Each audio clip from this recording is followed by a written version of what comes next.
Hello everyone, मैं हूं Bhavik Singh Dada. Welcome to my YouTube channel home academy. आज हम स्टार्ट करने वाले हैं standard 10th chapter number 13 statistics. ठीक है। स्टैटिस्टिक्स का फर्स्ट ऑफ ऑल मीनिंग क्या होता है? स्टैटिस्टिक्स का सिंपल मीनिंग है, लैटिन वर्ड है स्टेटस, उस पर से यह वर्ड लिया गया है स्टैटिस्टिक्स। लैटिन वर्ड में स्टेटस का मतलब क्या होता है? लैटिन वर्ड में स्टेटस का मतलब क्या होता है? स्टेटस यानी कि पर्टिकुलर स्टेट, यानी कि कोई भी राज्य, ठीक है, उसको हम स्टेटस बोलते हैं। तो उसका जो भी डेटा है, वो जो भी डेटा है उसका इंटरप्रिटेशन करके आगे जाके आपको कौन से टारगेट्स अचीव करने हैं, ठीक है, वो सब कुछ हम स्टैटिस्टिक्स में जानने को मिलेगा। Understood? So most important thing is your data. ठीक है। सो डेटा भी लैटिन वर्ड है, लेटम, डेटम सॉरी, डेटा भी लैटिन वर्ड है, डेटम, उस पर से ही लिया गया है। ठीक है। सो स्टैटिस्टिक्स में जनरली आपको क्या करना है? थ्री सेंट्रल टेंडेंसी है स्टैटिस्टिक्स में, वो आपको फाइंड आउट करनी है। First of all mean, then after mode, then after median. Step by step आपके जो एक्सरसाइज है वो मैं आपको बताते जाऊंगा। ठीक है। फर्स्ट ऑफ ऑल मैं आपको बात कर रहा हूं मीन की। ओके। फर्स्ट ऑफ ऑल मैं आपको बात कर रहा हूं मीन की।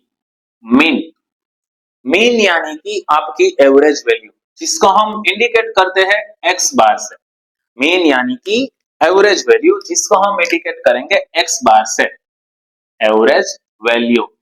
ठीक है। फॉर एग्जांपल, अगर हम बात करें कि कोई एक क्रिकेटर है जिसने कंटिन्यूसली 10 मैच में कुछ रन्स बनाए। फॉर एग्जांपल, फर्स्ट मैच में उसने 100 रन बना दिए, सेकंड मैच में उसने 50 बनाई, थर्ड मैच में 70, फोर्थ मैच में 20। ठीक है। ऐसा 10 मैचेस है, उसमें उसने पर्टिकुलर रन बनाए। सो उसका अगर आप मेन फाइंड आउट करेंगे, कैसे फाइंड आउट करना है? सभी जो उसकी इनिंग्स है उसका आप एडिशन करके डिवाइड बाय 10, क्योंकि उसने 10 इनिंग्स खेली है। ठीक है। सो वो पर्टिकुलर कोई भी प्लेयर एंटर होता है ना ग्राउंड में, तब आपको दिखता होगा कि उसकी एवरेज इतनी है, 50 इतनी है, उसके 100 उतने हैं। तो वो एवरेज क्या कैसे फाइंड आउट करेंगे? आप सभी मैचेस जिसने उसने इनिंग्स खेली है वो डिवाइड बाय पर्टिकुलर जितने भी वो कंप्लीट किया था। ठीक है, मैचेस उसने कंप्लीट की है। सो मीन क्या है? आपकी एवरेज वैल्यू है। सो पर मैच उसने पर्टिकुलर उतने रन बनाए होंगे। अंडरस्टूड? सो वो है आपका मीन। मीन में जनरली थ्री मेथड से आप मीन फाइंड आउट कर सकते हैं। ठीक है। There are three methods to find out the mean. Okay. So first one is direct method. So first one is direct method. First of all हम उसके formulas complete कर लेंगे, बाद में आपको सभी सम्स करवाएंगे।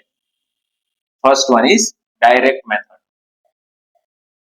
देन आफ्टर डायरेक्ट मेथड का फॉर्मूला। चलो, डायरेक्ट मेथड में आप मीन कैसे फाइंड आउट करेंगे? Mean x bar is equal to summation, summation यानी कि सिग्मा, यानी कि एडिशन करना है। ठीक है। Frequency F I into X I का upon summation of F I. तो एफ आई क्या है, एक्स आई क्या है, ये सब कुछ हम आपको बाद में कंप्लीट करवाएंगे। ठीक है। सम सम करेंगे ना, तब तो आपको सब कुछ पता चल जाएगा। अभी सिर्फ मैं आपको फॉर्मूला कंप्लीट करवा देता हूं। Second one is assume mean method. Assume mean method. Second one is assume mean method. So assume mean method का फॉर्मूला क्या होगा? Mean x bar is equal to small a plus summation of fi di upon summation of fi. ये assume mean method की formula होगी। Okay. जहां पर D I क्या होगा मैं आपको बाद में करवाऊंगा, सम्स कंप्लीट करवाने पर। अभी सिर्फ मैं आपको फॉर्मूला बता देता हूं। Third one is step deviation method. Step deviation method. So step deviation method की फॉर्मूला क्या होगी? स्टेप डेविएशन मेथड की फॉर्मूला क्या होगी? मीन यानी कि x bar is equal to a plus sigma F i u i upon sigma F i multiply by h. Okay. चलो, तो ये तीन फॉर्मूला है आपकी। ठीक है, मेन की। अब फर्स्ट ऑफ ऑल जो भी आपको मेन फाइंड आउट करना है, पहले तो ये डेटा होगा। सो डेटा पहले तो सब कंप्लीट करना पड़ता है कि फॉर एग्जांपल कोई एक कंपनी है, इसमें इतने वर्कर्स है, पर्टिकुलर कितने आवर्स वर्क करते हैं, ठीक है। सो वो सब कुछ डेटा पहले तो आपके पास होना चाहिए। उस पर से आपको प्रॉपर अरेंजमेंट करनी पड़ेगी डेटा की, जो आपने स्टैंडर्ड 9th में कंप्लीट किया था, ठीक है। चलो, वो ग्राफ वगैरह वो सब कुछ आपने कंप्लीट किया था, वो आपको पता है, वो प्रॉपर अरेंजमेंट है, ठीक है। उस पर से आपको पता चलेगा कि कैसे मीन फाइंड आउट करना है, ठीक है। ये बेसिक्स है, मैं आपको यहाँ पर कंप्लीट करवा देता हूँ ताकि आपको समझ में आए, यहाँ पर कुछ भी आपको रट्टा नहीं मारना है, ठीक है। सो पहले क्या करना था आपको, पहले तो जो कुछ भी डेटा है आपका वो प्रॉपर अरेंजमेंट में होना चाहिए, ठीक है। सो उसके लिए डेटा का जनरली बेसिकली टू टाइप्स के डेटाज होते हैं। फ्रीक्वेंसी डिस्ट्रीब्यूशन टेबल, टेबल्स के फॉर्म में आप उसको अगर कंप्लीट करें तो फ्रीक्वेंसी डिस्ट्रीब्यूशन टेबल, और grouped frequency distribution table. Frequency distribution table में कहता है, for example frequency distribution table में कैसा है, फॉर एग्जांपल अगर मैं बोलूं कि कोई खिलाड़ी है, कोई एक प्लेयर है, क्रिकेट मैच खेला है उसने, अगर फर्स्ट इनिंग में उसने 50 रन्स बनाए हैं, देन आफ्टर सेकंड इनिंग में उसने 70 रन्स बनाए, थर्ड में उसने 100 रन बनाए। अब इसकी अगर आपको एवरेज फाइंड आउट करनी है, यानी कि इसका मीन फाइंड आउट करना है, तो आप क्या करेंगे, सभी का एडिशन डिवाइड बाय 3। अंडरस्टूड। तो ये सिंपल है, जिसको हम क्या कहेंगे, फ्रीक्वेंसी डिस्ट्रीब्यूशन टेबल। अब दूसरा, अगर आपके क्लास में there are so many student in your class, for example there are 200 student in standard 10th in your school, okay. चलो, तो अगर 200 स्टूडेंट है तो मैं ऐसे 200 कंप्लीट नहीं कर सकता, it's very congested, you know. तो मैं ऐसे 200 कंप्लीट नहीं करूंगा, तो उसके लिए आपको क्या करना पड़ेगा, तो उसके लिए आपको ग्रुपिज्म करना पड़ेगा, ग्रुप करने पड़ेंगे, ठीक है। सो 200 स्टूडेंट्स के मैथमेटिक्स के 100 में से कितने मार्क्स मिले, अगर वो आपको फाइंड आउट करना है। फॉर एग्जांपल मैं आपको सिर्फ एग्जांपल देता हूँ अभी, ठीक है। फॉर एग्जांपल ऐसा है कि 1 से लेके 10 तक के जो भी मार्क्स है, वो स्टूडेंट कितने हैं, 5। 11 से लेके 20 तक के मार्क्स वाले स्टूडेंट है 10। 21 से लेके 30 मार्क्स वाले स्टूडेंट है 15। चलो, तो ये जो डेटा है वो हम कहेंगे ग्रुप फ्रीक्वेंसी डिस्ट्रीब्यूशन टेबल। इसको हम सिंपल कहेंगे फ्रीक्वेंसी डिस्ट्रीब्यूशन टेबल। ये आपका क्या है, फ्रीक्वेंसी डिस्ट्रीब्यूशन टेबल, और ये आपका क्या है, ग्रुप फ्रीक्वेंसी डिस्ट्रीब्यूशन टेबल, ठीक है। अब देखना अच्छे से कि ये ग्रुपिज्म कर दिया हमने, ओके। इसमें कुछ ना समझ में आए ऐसा कुछ नहीं है, बहुत ही इजी है। अब ग्रुपिज्म कर दिया, ठीक है।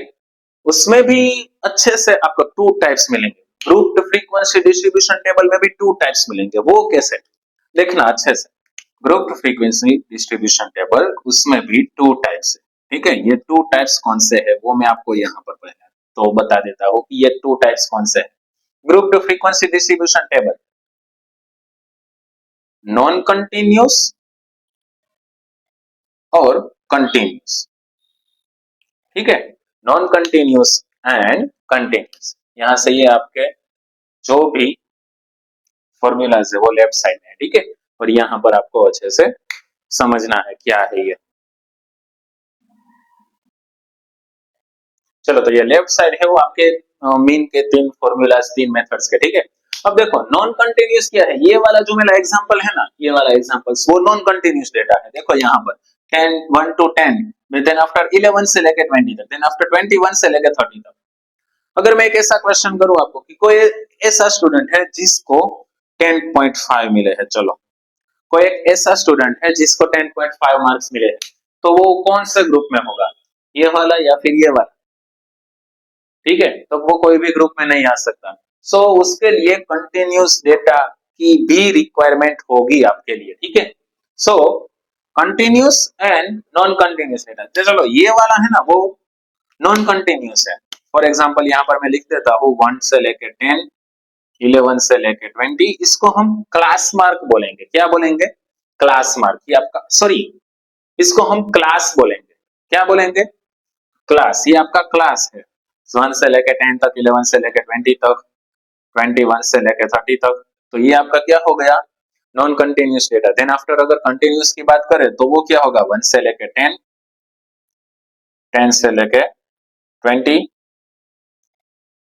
20 से लेके 30।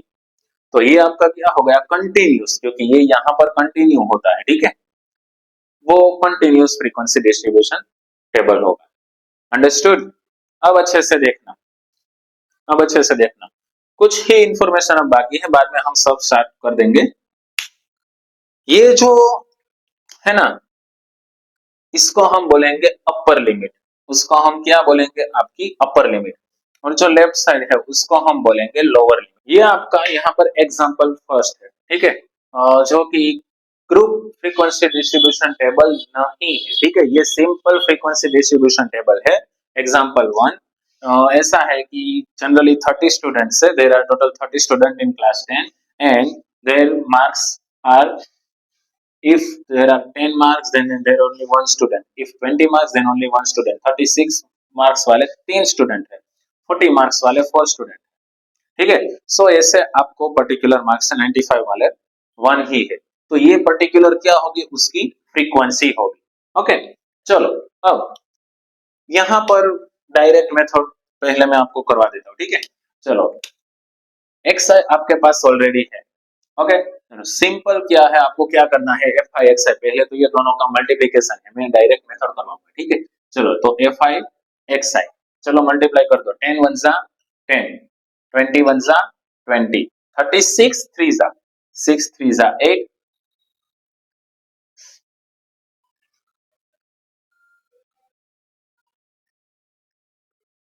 10 वन जा 10, 20 वन जा 20, 36 थ्री जा 6 थ्री जा 18, कैरी 1, 3 थ्री जा 9 प्लस 1 10, 4 फोर जा 16, लास्ट में ये जीरो डायरेक्टली पुट कर दो, 5 थ्री जा 15, सेम लास्ट में जीरो डायरेक्टली पुट कर दो, 6 टू जा 12, कैरी 1, 5 टू जा 10, 10 प्लस 1 11।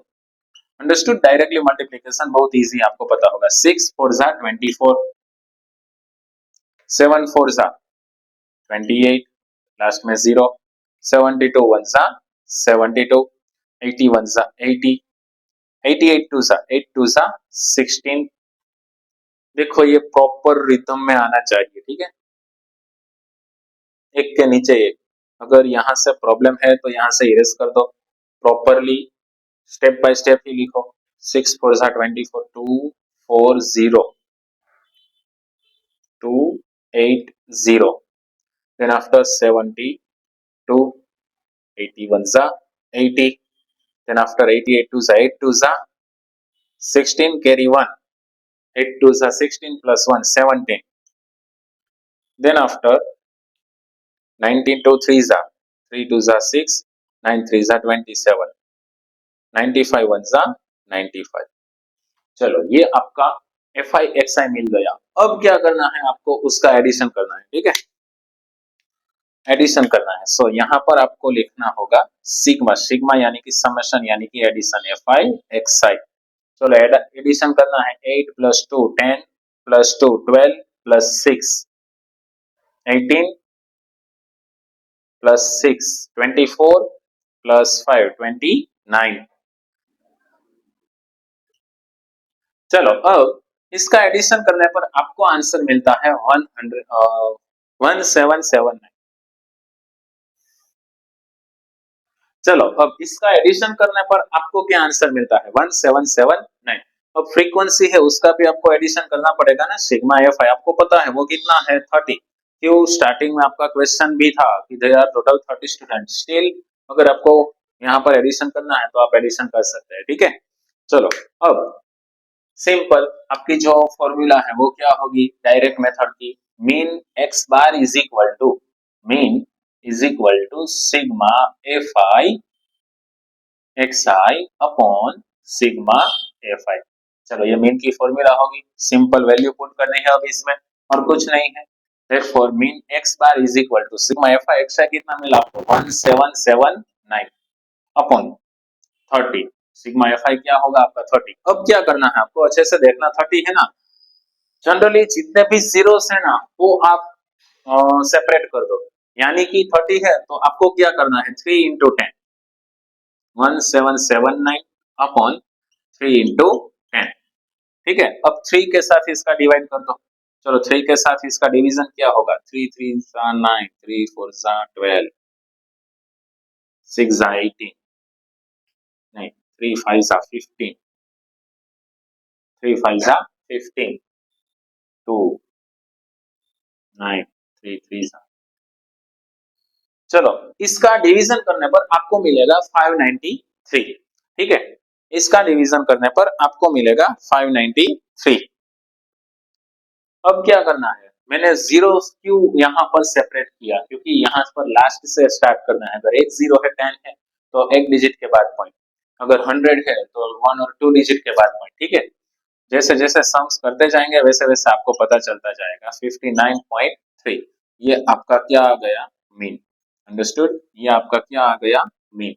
सो यहाँ पर 59.3 है वो मीन मार्क्स है। जनरली जो स्टूडेंट्स के एवरेज मार्क्स है, कई ऐसे भी रिजल्ट है जिसमें आपको एवरेज मार्क्स भी मिलेंगे, तो वो कैसे फाइंड आउट करते हैं, ऐसे फाइंड आउट करेंगे कि एवरेज मार्क्स जनरली 59.3 है, उस हिसाब से कंपैरिजन होगी आपके मार्क्स की भी। कई सारे ऐसे रिजल्ट्स स्कूल्स के मैंने देखे हैं जिसमें एवरेज मार्क्स भी बच्चों को दिए जाते हैं। ठीक है, सो वो एवरेज मार्क्स पूरे क्लास के कैसे फाइंड आउट करेंगे, ऐसे फाइंड आउट करेंगे। अंडरस्टूड। सो ये था आपका एग्जांपल 1।